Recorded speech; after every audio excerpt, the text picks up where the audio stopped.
સુરતની કાદરશાળની મેટ્રો કામગીરી દરમિયાન મોટી દુર્ઘટના સર્જાઈ હતી. મેટ્રો સ્ટેશનનું કામ ચાલી રહ્યું હતું, તે દરમિયાન ઉપરથી લોખંડના એંગલ પડતા બે વ્યક્તિઓને ઈજાગ્રસ્ત થયા છે.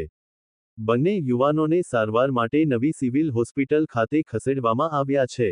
ઘટનાની જાણકારી હજુ પણ પોલીસ અથવા તંત્રને આપવામાં આવી નથી. જો કે, બીજી તરફ સુરત મેટ્રો કોર્પોરેશનના અધિકારીઓએ ઘટનાને દબાવવાનો પ્રયાસ પણ કર્યો હતો.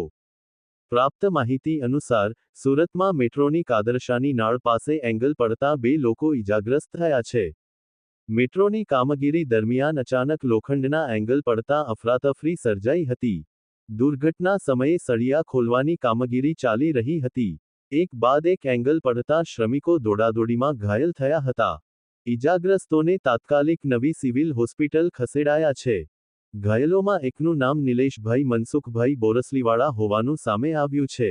નિલેશ મેટ્રો પ્રોજેક્ટમાં માર્શલ તરીકે કાર્યરત હોવાનું જાણવા મળ્યું છે. નિલેશ અને કમર, માથા અને પગમાં ગંભીર ઈજાઓ પહોંચી છે. તો બીજા એક વ્યક્તિને પણ માથાના ભાગે ઈજા થઈ છે. આ દુર્ઘટનાના કલાક બાદ સુધી આ વિશે અઠવા પોલીસે માહિતી આપતા જણાવ્યું કે, મેટ્રો અધિકારીઓ તરફથી કોઈ લેખિત જાણ મળી નથી. પોલીસને માત્ર બહારથી માહિતી મળ્યાનો ઇન્સ્પેક્ટર એચ.કે. સોલંકીએ દાવો કર્યો છે. જો કે, મોટી દુર્ઘટના છતાં મેટ્રો અધિકારીઓએ જાણ ન કરતા વિવાદ સર્જાયો છે. તો બીજી તરફ, શ્રમિકોની સુરક્ષા અંગે મેટ્રો કોર્પોરેશનની બેદરકારી સામે આક્ષેપ કરાયા છે. મેટ્રો પ્રોજેક્ટમાં સલામતીના નિયમોનો ભંગ થયો હોવાના ગંભીર સવાલો ઉઠ્યા છે.